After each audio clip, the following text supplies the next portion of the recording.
They hunt in silence.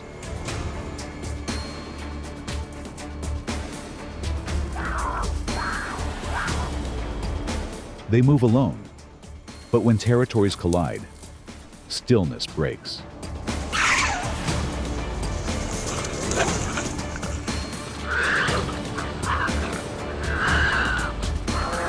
This is not a world of peace. It is a map of rivalries, etched in claw marks, held in stares. One mistake, and the hunter becomes hunted.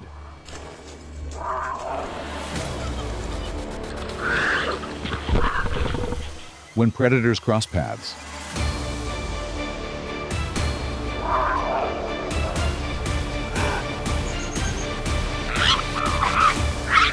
welcome to the world of wildcats, where survival isn't a choice. It's the law.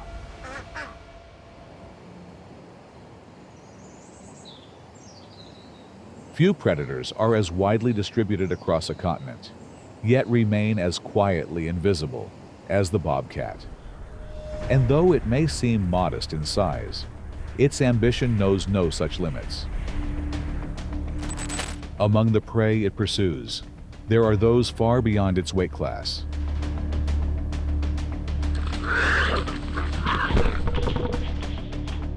Yet in the wild, size is not always the deciding factor. Timing, patience, and opportunity, these shape the kill.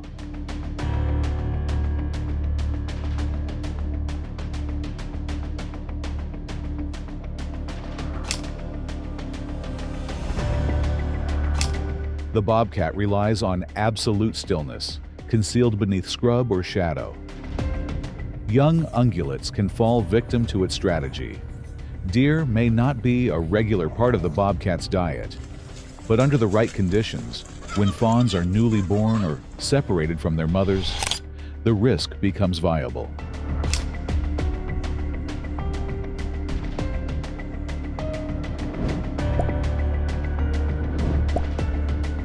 A sudden burst from concealment.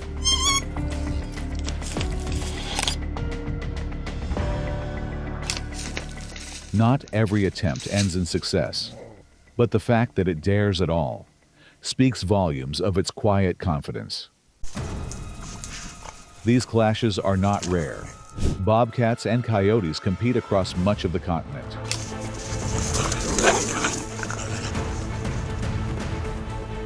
And while the coyote often wins in force, the bobcat sometimes answers first.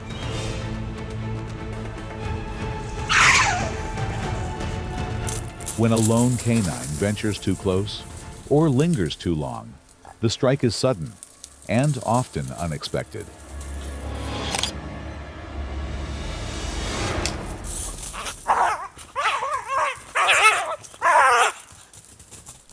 And yet, where prey gathers, so too do rivals.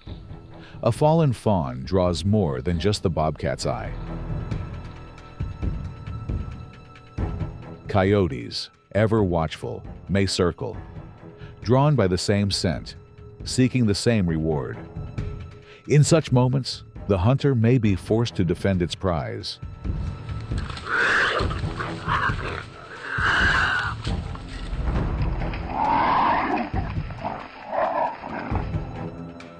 Coyotes, not as silent as the bobcat, but no less aware.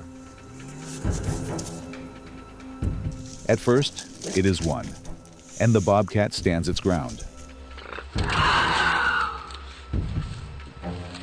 But when more arrive, the quiet confidence begins to thin.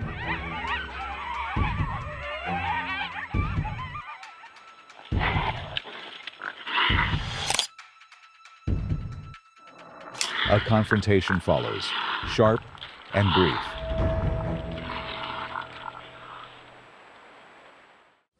But even among its own kind, the bobcat finds no refuge. Its boundaries are clear, but not absolute. When another appears, the moment hangs between recognition and rejection.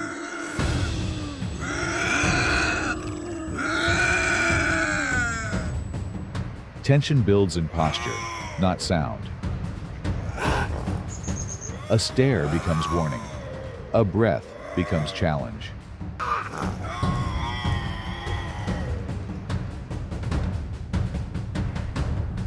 And farther north, as terrain shifts from dry leaves to frozen ground, another shape appears. Its feet spread wide like snowshoes, ears tipped in black. The lynx emerges, quiet, but unmistakable.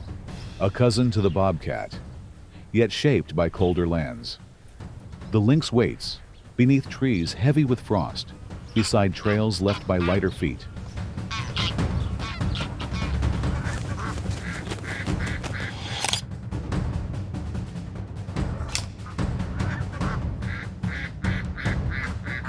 Its world is a frozen one, but the life it pursues is fast, alert, and unforgiving. Most often, it follows the hare. But when the lynx steps without sound, and the snowshoe hare pauses a second too long,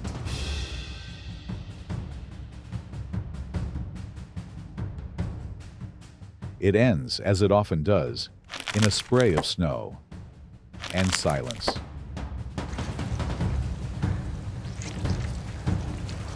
Not all prey runs. Some flutter. Birds roost low when the cold presses near the ground. And the lynx, though not made for flight, can leap as if gravity were a choice.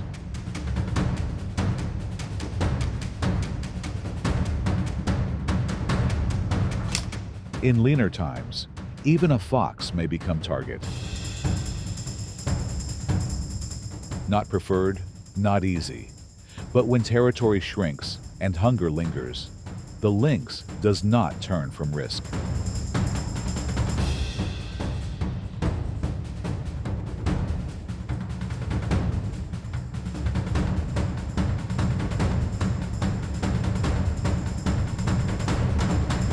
Its kills are clean, its methods quiet, and like the snow it walks upon, its presence leaves little trace until it's too late.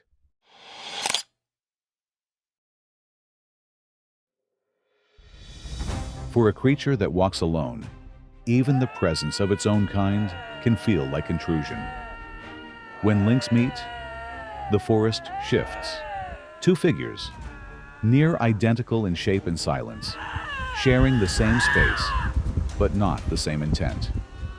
Ears flattened, bodies still, and then the sound.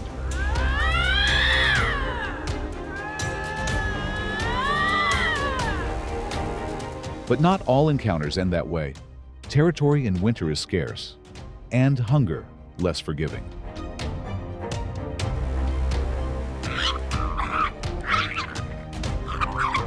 Clashes erupt, brief, brutal, and wordless. In snow, thick with silence, even shadows can collide.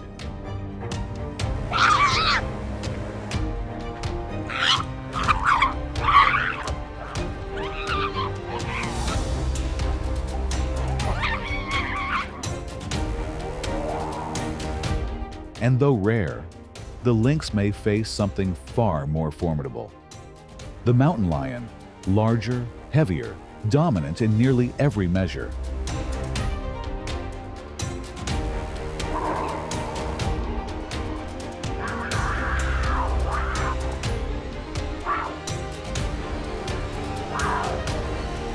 In these moments, retreat is not weakness, it is wisdom.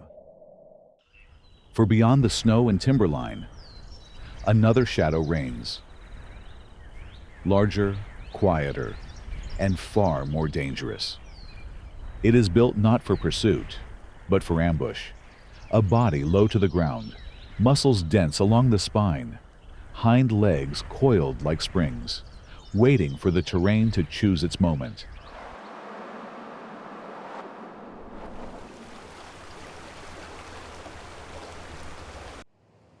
In its vast range, the mountain lion hunts what the land offers.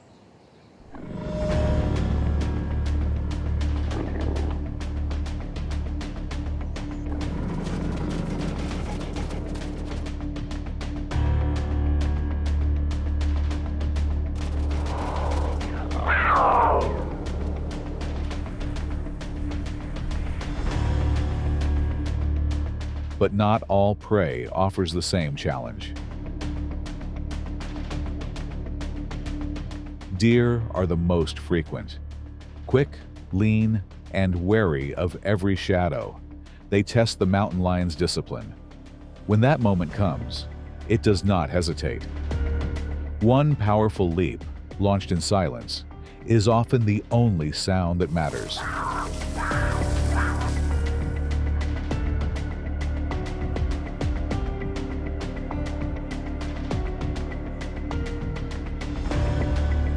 But sometimes, the reward lies in far heavier steps. Elk are a different story. Larger, stronger, and more dangerous. It shadows the edge, reading the behavior of each animal, searching for the old, the injured, the young that strays too far behind.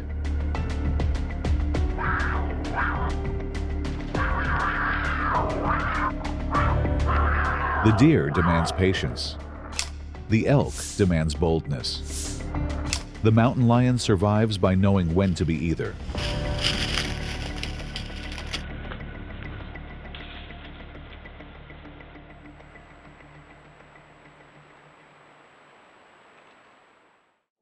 Few predators challenge the mountain lion and leave unchanged.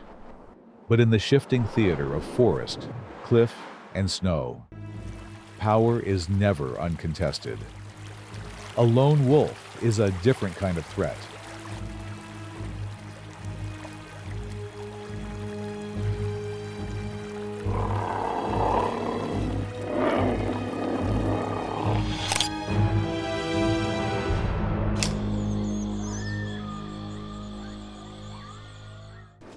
But not every wolf travels alone.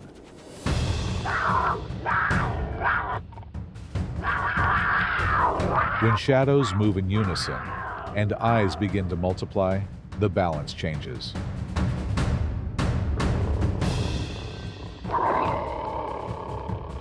The mountain lion holds its ground as long as it can.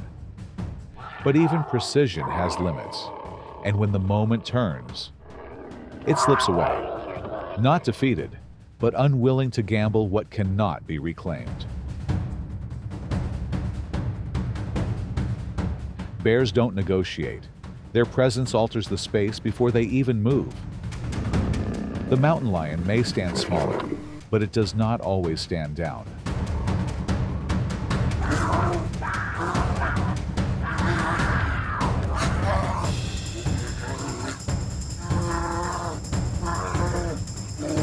When cornered or unwilling to yield, it becomes something sharper. And in some rare moments, even the bear reconsiders, not out of fear, but out of calculation, because not every battle is worth the bruise.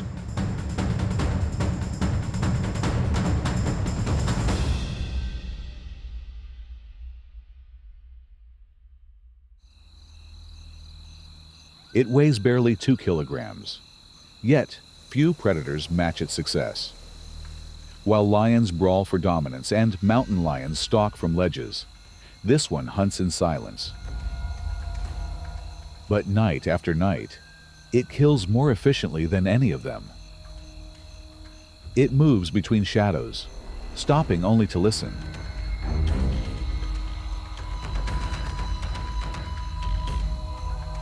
A wing beats once in the darkness. A bird settles lower into the brush, thinking the night belongs to it. The black-footed cat calculates in silence. It does not leap blindly. It gets close enough that missing is not an option.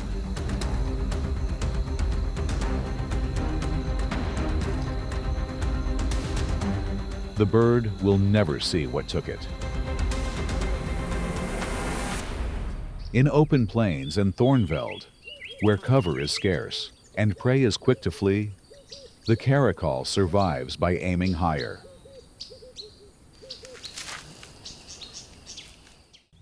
Few cats hunt the ground. This one hunts the sky.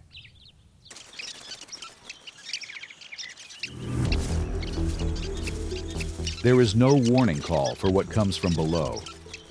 The caracal waits in the grass, And when the distance feels right, it leaps.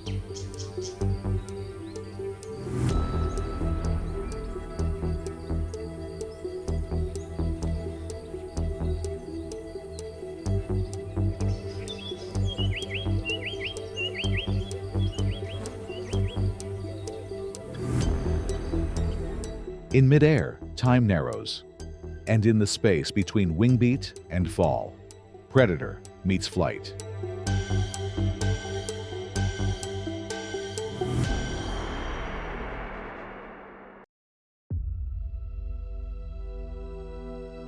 From the snow-veiled stillness of the lynx to the brute precision of the mountain lion, from the ruthless rhythm of the black-footed cat to the impossible leap of the caracal.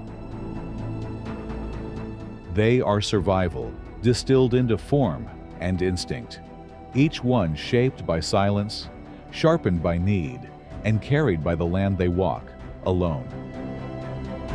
They do not rule with noise. They do not conquer with numbers. But night after night, step by step, they endure. And that is the mark of true power. If you enjoyed this journey, don't forget to like, share, and subscribe for more wildlife stories. Thanks for watching, and we'll see you in the next episode.